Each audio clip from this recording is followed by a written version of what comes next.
This is DIY with Craig, and tonight we're going to assemble this gray Hudson that's now painted black and stamped 763E.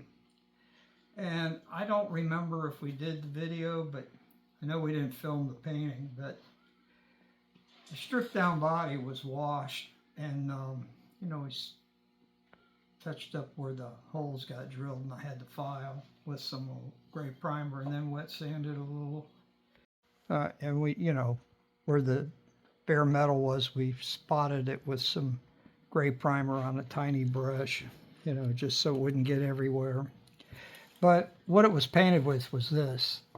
This is from Home Depot. This is what they had up to a year or so ago. And then they switched to this labeling. That 10-ounce can. It's pretty much a lacquer product made in Mexico, but these used to be $1 a can. Now they're a couple dollars a can. But the sheen is about right to match the the black New York Central first versions of these Hudsons. So that's why I went with it. And so we stamped them, we showed you that. Now we're going to put this handrail on and assemble the engine and the tender. Now what do I do with the hand? Stanchions are here. Oh, that one got a bad one. It won't screw on because it's a little mushroomed on the threaded end. Okay, so this is the handrail, and we put the stanchions on from this end because it's curves too tight right here. And you get, well, you can put more than one on at a time, but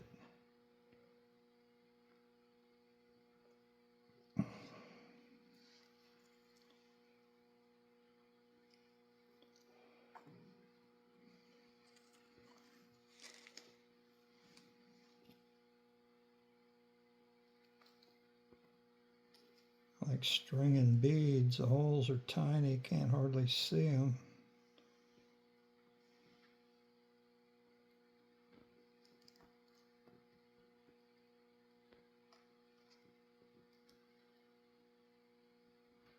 That has some junk in it. Interesting to see the machine that makes these. I mean, screws in general are made out of just wire stock. Anyway, we're going to put that many on. And the trick is, you got to get this in this hole.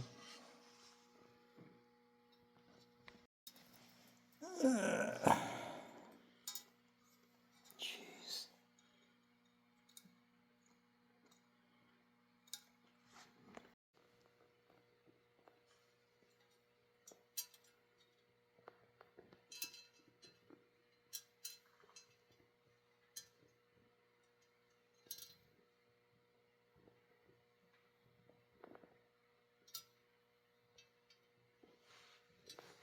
This upside down, you're going to drop the nut. So you got to do it with the nut up in the air till you get it on the bolt.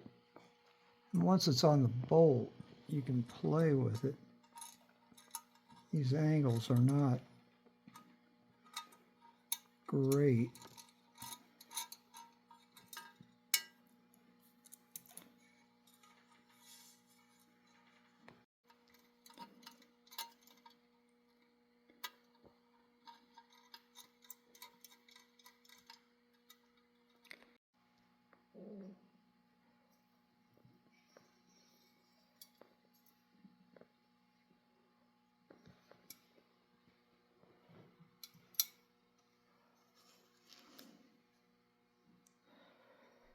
Anyway, this is why they went to cotter pins, because they didn't want to pay people to do this. And then you make it so cheap it isn't even worth having. But it's always a result of unfunded wars, causes inflation. And then they want to cut labor, then they want to cut materials and make the nickel candy bar $1.50. Toys and trains and war equipment are all related. Same factories that made Mark's trains used to make Fokker biplanes before we entered World War I. And all that Chinese stuff we get from Aramco, that was the first stuff when Nixon opened up China. They were making those AK-47s. They were importing over here too back in the 70s. They were used ones that they put black powder in, and the barrels are all pitted. Okay, now we got to put the nuts on them all. And got to do a little tweaking on this bent thing here. It's probably got to break.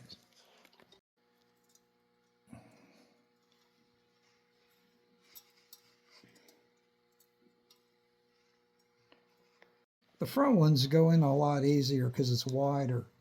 This narrow area, and because that's so high, it's hard. But you keep the nut in here, you touch it to the screw, then you can turn it up and let the gravity pull it down. And what you can't see is, you see it wiggle? I can push on this wire here and get the angle better for this.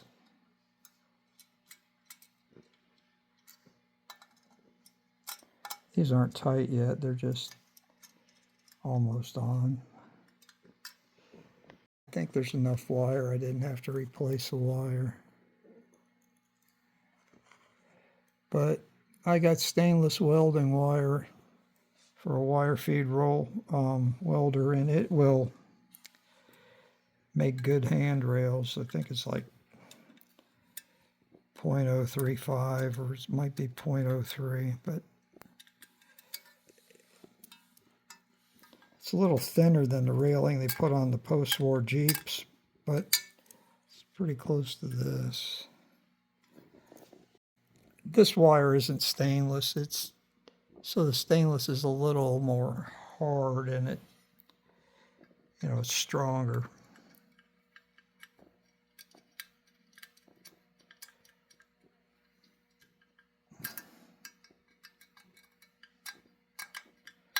See, it went on pretty much better now. But this is the last nut, and then we got to tighten them all.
Do next? Oh, I know. Now, there's something we got to do here. When we paint the boiler front, we tape off the headlight. We tape off all this bracket, and we put a wire here so we can hang it. And I popped the jewels out with an X-Acto knife. There's 4 of them. This one was, 2 of them were out of it when I got it. And it took the X-Acto knife, and after it was painted, I cleaned this. So it's not paint, it's just metal there. And we'll show you how to put the jewels in with a piece of tape. It's the easiest way I've figured out to do it. And so this is getting all this tape work done is the hard part. You know, you gotta cut sort of round things and tape up every little bit of it so it doesn't, you don't get paint on the shiny stuff. See, they painted it and then they set the rivets later. You know, they assemble it. And this bracket is held on with this, you know, it's just peened right here. That cross mark is how they set this on after it was painted. So that's why we tape it. We tape the back so the paint don't get in that headlight area. And we don't want any of the chrome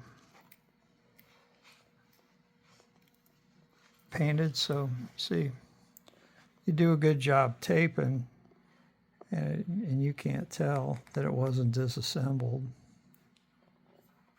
And it still snaps shut. That's the hardest part about these things, is sometimes the little catch doesn't, it wants to just open on its own.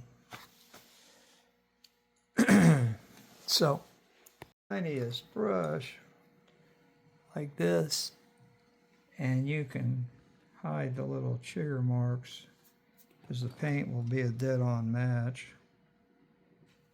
And like, that's not.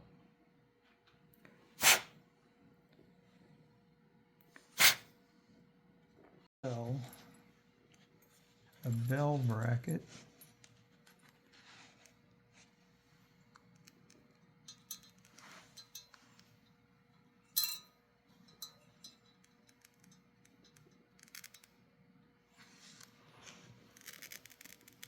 Tiny screw.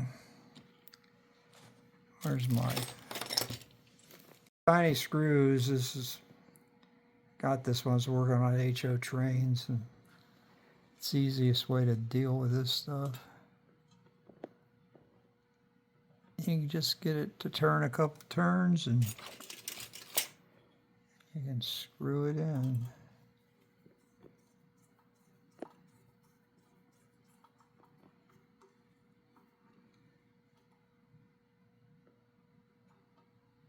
I want to break them off. And here's the bell. Like I said, I didn't open up. When you get them new, the ears are open on both sides. Turn it upside down. Stick it in the hole. That's the way it came out anyway.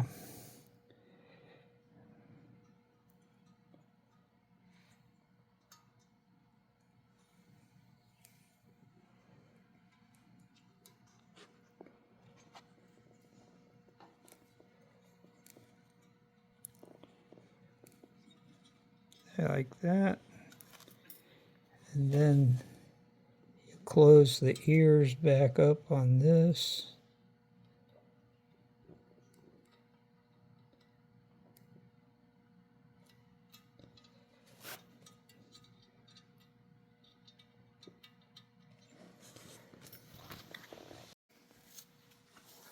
Let me get some stuff and we'll be right back. When this was gray, they put green jewels on the sides and the front. The catalog for that they put New York Central on the tender shows they have green lights in front, red on the sides. Kind of like that, so I'm going to do it. Don't know if they actually made them that way. You know, they get changed by people over the years, so I should find something that, you know, it's been documented over a period of time that that's the way it was actually done. It's you know, catalogs versus what you find. There's two red ones.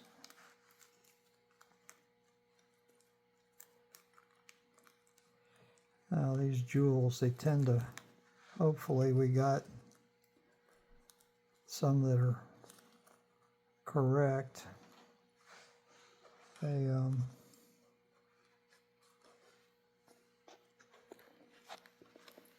some of them don't fit the sockets, so you gotta play with them, or else find somebody that's got smaller ones. They're just rhinestones that got used commercially and all kinds of stuff. They didn't just make them for trains, they made them for costume jewelry.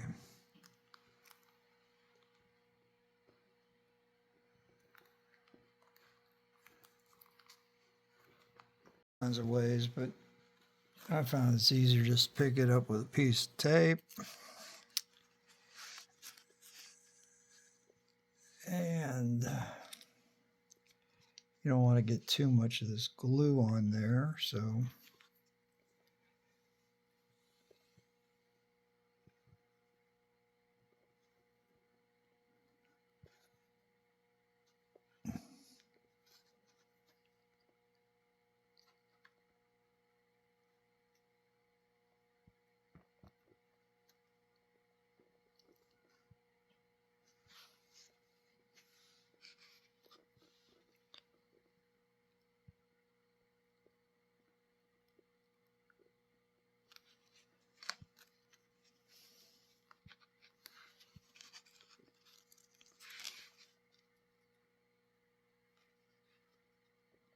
you see that?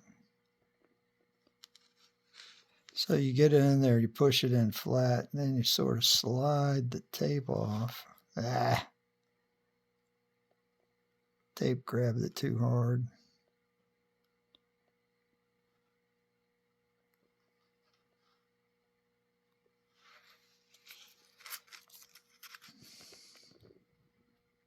Enough glue on it.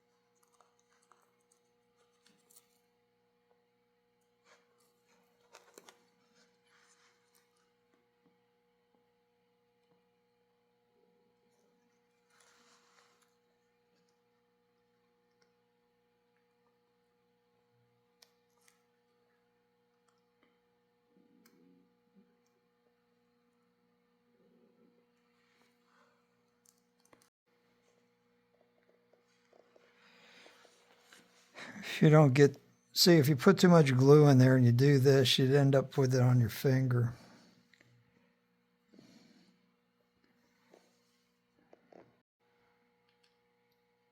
And this is not the gel, this is the real runny stuff here. I mean, if you upend it and just put the tip in there, you could dump it all over the place because there's no controlling how it comes out because it's the watery kind.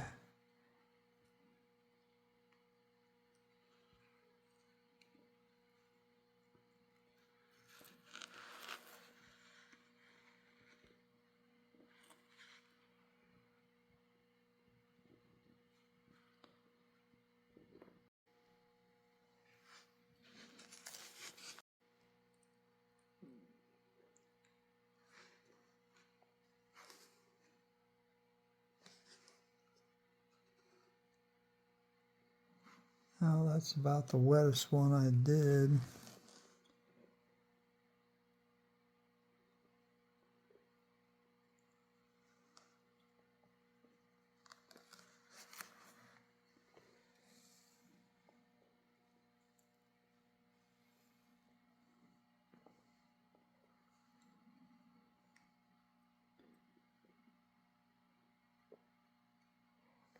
We can put it in here.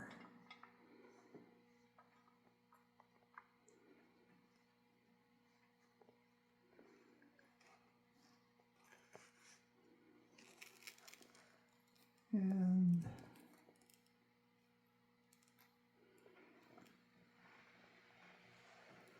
this is not sure. What are these? That goes in.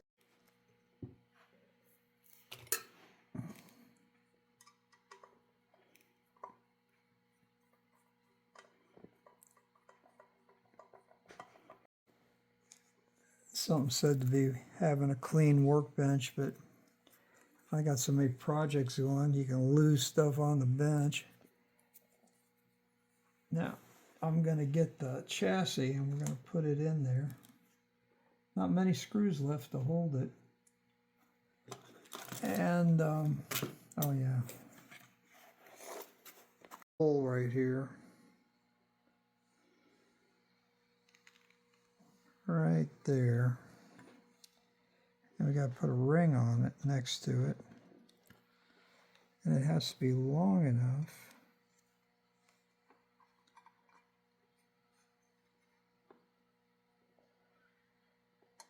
Put the pin in. It looks like it. And that's what makes it look more authentic for the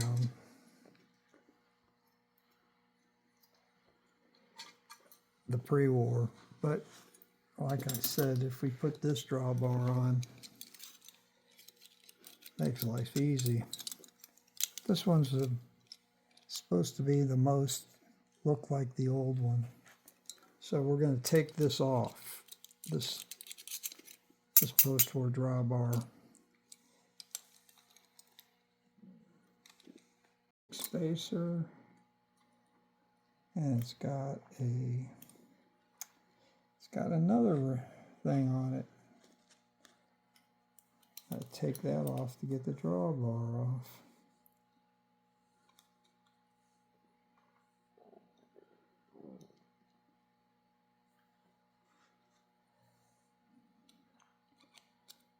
And we probably should stick a washer on there just to, so the spring doesn't go into that hole. Okay, so now this is the engine that we put pill smoke, firebox light, and so we're going to put the headlight through here.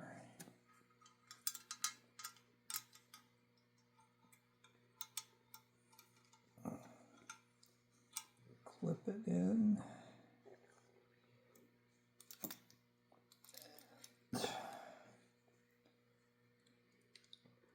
Carefully make sure the,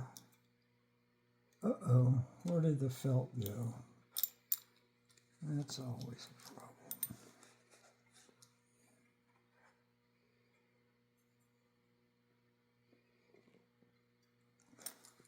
That's the gasket for the pill smoke.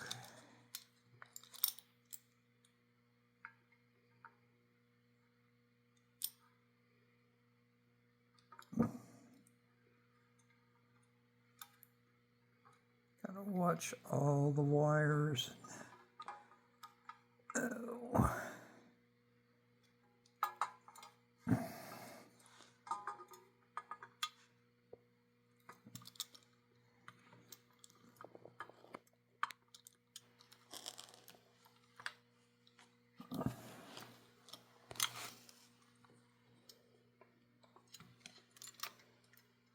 Got to get the smoke unit lined up with this chimney. You got handrails in the holes.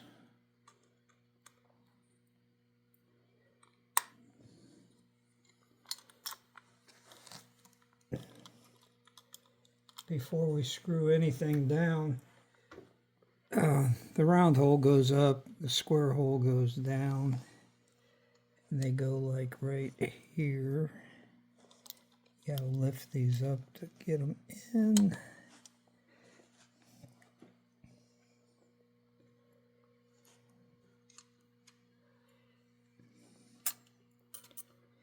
And out comes the wire.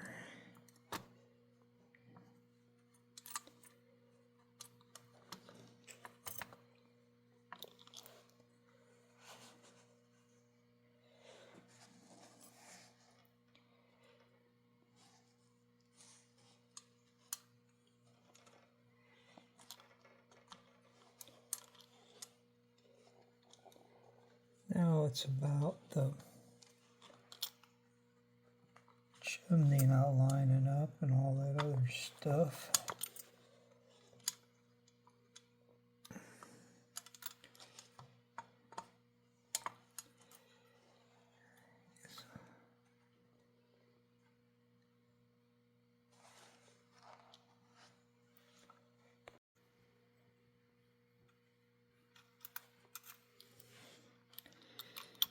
Now,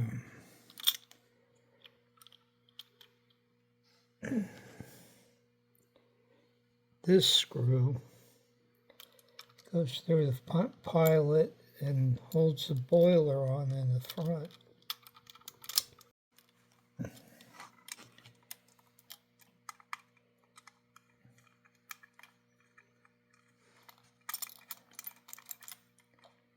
You got to make sure that that doesn't get locked under the shoulder.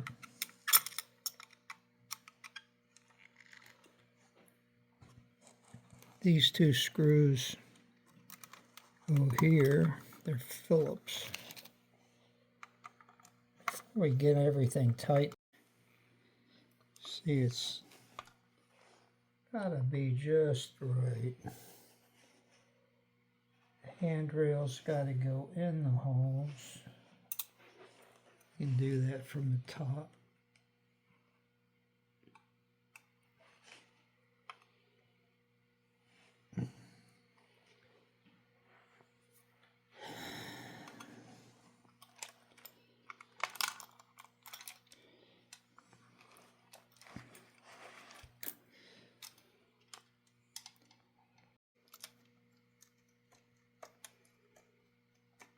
See, this is how you can make sure that there's no binding in your drivetrain. Turns easy. A worm and shaft, you can't push this and turn the motor.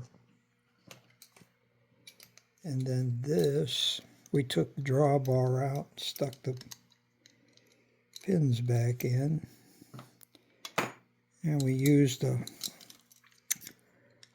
number 10 washer there so the spring wouldn't go in the slot.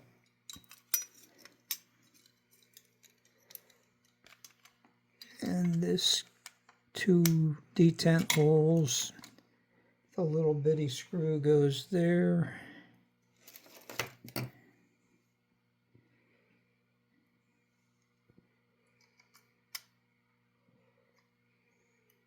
When you have the drawbar in there, you have to move it so that that goes in there for the notch. You know, you move it to this side so you can get to the screw. When it's not there, no problem.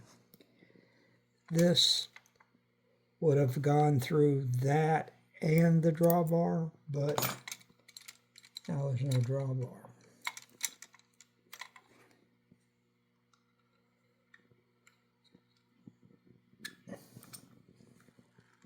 I left a couple engines where I had the drawbar still in and the pin, but just for clean appearance sake, I didn't do that. And there you go, take a picture.